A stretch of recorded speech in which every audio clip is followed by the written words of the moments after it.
महाभारत में भक्तगण आज आपको पिता की आज्ञा से सुखदेव जी का मिथिला में जाना और जनक के राजमहल में उनका सत्कार होना, यह कथा मैं कहूँगा। भक्तगणों, भक्ति माँ भगवती चैनल को लाइक एंड सब्सक्राइब जरूर करें। कथा सुनिए। भीष्म जी कहते हैं, युधिष्ठिर, सुखदेव जी मोक्ष का विचार करते हुए उसकी प्राप्ति की इच्छा से अपने पिता व्यास जी के पास गए और उनके चरणों में प्रणाम करके बड़ी विनय के साथ बोले, प्रभु, आप मोक्ष धर्म में निपुण हैं, अतः मुझे ऐसा उपदेश दीजिए जिससे मेरे चित्त को परम शांति मिले। पुत्र की बात सुनकर महर्षि व्यास ने कहा, बेटा, तुम मोक्ष तथा अन्यायी धर्म का अध्ययन करो। पिता की आज्ञा से सुखदेव जी संपूर्ण योग और सांख्य शास्त्र का अध्ययन किया। जब व्यास ने यह समझ लिया कि मेरा पुत्र ब्रह्म तेज से संपन्न और मोक्ष धर्म में कुशल हो गया है तथा समस्त शास्त्रों में इसकी ब्रह्मा के समान गति हो गई है, तब उन्होंने कहा, बेटा, अब तुम मिथिला के राजा जनक के पास जाओ, वे तुम्हें संपूर्ण मोक्ष शास्त्र का ज्ञान करा देंगे। वहां जाते समय इन बातों का ध्यान रखना, जिस मार्ग से साधारण मनुष्य चलते हों उसी से तुम भी जाना। अपनी योग शक्ति का आश्रय लेकर आकाश मार्ग से कदापि यात्रा न करना। रास्ते में सुख और सुविधा की तलाश में न पड़ना। विशेष व्यक्तियों या स्थानीय खोज न करना, क्योंकि इससे ही उनके प्रति आसक्ति हो जाती है। राजा जनक हमारे यजमान हैं, इसीलिए उनके पास किसी बात का अहंकार न प्रकट करना। वही जो आज्ञा दें उसका प्रसन्नतापूर्वक पालन करना। उन्हें मोक्ष शास्त्र का विशेष ज्ञान है, वे तुम्हारी शंकाओं का समाधान कर देंगे। पिता के ऐसा कहने पर धर्मात्मा मुनि सुखदेव जी मिथिला की ओर चल दिए। यदि वे आकाश मार्ग से सारी पृथ्वी लाग जाने में समर्थ थे तो भी पैदल ही चले। मार्ग उन्हें अनेक पर्वत, नदी, तीर्थ और सरोवर पार करने पड़े। सर्पों और वन जंतुओं से भरे हुए बहुत से जंगलों में होकर जाना पड़ा। वे कर्मशः मेरुवर्ष, इलावर्त, हरिवर्ष और हिमवत किम पुरुष वर्षों को पार करते हुए भारतवर्ष में आए। चीन और हुण आदि देशों को लाकर उन्होंने आर्यवर्त में प्रवेश किया। पिता की आज्ञा के अनुसार वे पैदल ही सारा रास्ता तय कर रहे थे। मार्ग में बड़े सुंदर सुंदर शहर और कस्बे दिखाई पड़े। बिजली ढंग से कई रत्न दृष्टिगोचर हुए, किंतु सुखदेव जी उनकी ओर देखकर भी नहीं देखते थे। इस प्रकार चलते चलते हुए धर्मात्मा राजा जनक की द्वारा पालित विदेही प्रांत में पहुंचे। उन्हें वहां पहुंचने में बहुत अधिक समय नहीं लगा। मिथिला के बहुत से गांव उनकी दृष्टि में आए, जहां अन्न पानी था, नाना प्रकार की खाद्य सामग्री प्रचुर मात्रा में मौजूद थी।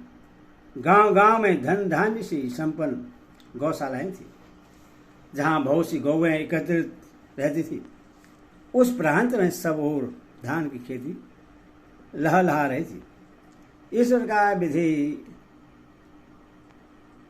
राज्य को लाते हुए सुखदेव जी जनक की राजधानी मिथिला के सुरवाई उपवन के निकट पहुंचे। वहां से उन्होंने नगर में प्रवेश किया और राजमहल की पहली ड्योढ़ी पर पहुंचकर वे बेखट के उसके भीतर घुसने लगे। उस समय द्वार पर उन्हें डांटकर भीतर जाने से रोक दिया, किंतु सुखदेव जी को इससे किसी प्रकार का खेद या क्रोध नहीं हुआ। वे चुपचाप वहीं खड़े रहे रास्ते की थकावट और सूर्य की धूप से उन्हें संताप नहीं पहुंचा था। भूख और प्यास भी उन्हें कष्ट नहीं दे सकी थी। उनके मन में तनिक भी स्थिरता नहीं आई। चेहरे पर गलाने का कोई चिन्ह नहीं दिखाई देता था।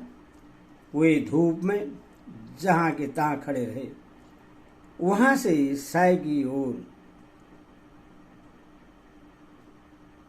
नहीं हटते थे।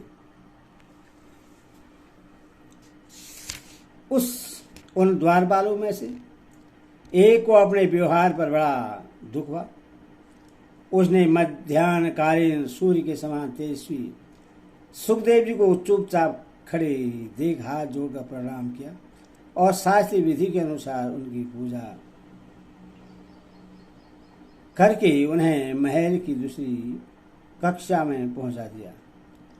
वहां एक जगह बैठकर सुखदेव जी मोक्ष धर्म का ही विचार करने लगे। उन्होंने यह नहीं देखा कि यहाँ धूप है या छाया। इन दोनों में उनकी समान दृष्टि थी। थोड़ी देर में राजमंत्री हाथ जोड़े हुए वहां पधारे और उन्हें अपने साथ महल की दूसरी ड्योढ़ी में ले गए। वहां अंतपुर से सटा हुआ एक बहुत सुंदर बगीचा था, जिसका नाम था परमदावन। मंत्री ने सुखदेव जी को वहां पहुंचकर उनको बैठने के लिए सुंदर आसन दिया और स्वयं भी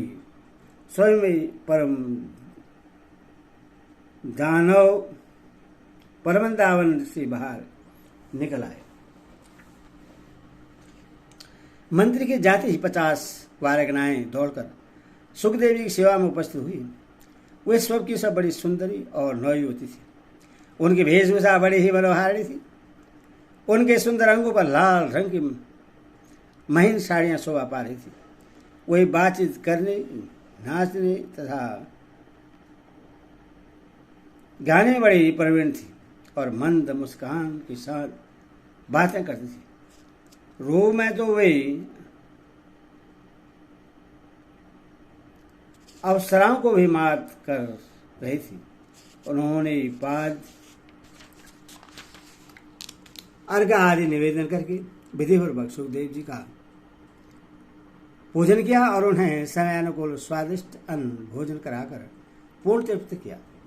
भोजन के पश्चात वारगनाएं उन्हें साथ लेकर परमदावन की सैर कराने और वहां की एक एक वस्तु को दिखाने लगे। उस समय वे हंसती गाती तथा नाना प्रकार की क्रीड़ाएं करती थी। इस प्रकार सभी स्त्रियां उनकी सेवा में संलग्न थी। किंतु अरण्य से उत्पन्न हुए सुखदेव जी का अंतकरण अत्यंत शुद्ध था।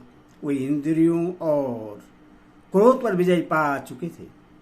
उनके मन में किसी प्रकार का संदेह नहीं था। उन्हें सदा अपने कर्तव्य का पालन किया करते थे। इसीलिए उन स्त्रियों की सेवा में उन्हें न हर्ष होता था और न क्रोध। तदंतर उन सुंदरी रमणियों ने देवताओं के बैठने योग्य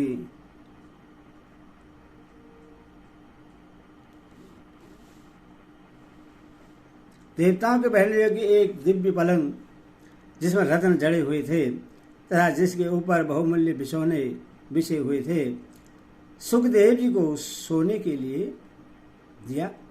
किंतु सुख ने पहले हाथ पैर धोकर संध्योपासना किया। उसके बाद पवित्र आसन पर बैठकर वे मोक्ष तत्व का ही पर विचार करते हुए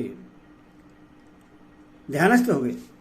रात्रि का प्रथम भाग जब तक बीत न गया तब तक वे ध्यान में ही लगे रहे। फिर योगा शास्त्र के नियमानुकूल रात्रि के मध्य भाग में नींद लेने लगे।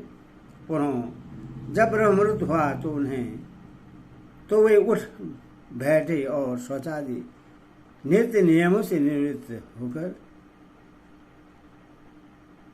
स्त्रियों से घिरे होने पर भी ध्यान मग्न हुए। इस प्रकार व्यास नंदन ने दिन का शेष भाग और समूची रात उसी राजभवन में रहकर व्यतीत की। हरिओम।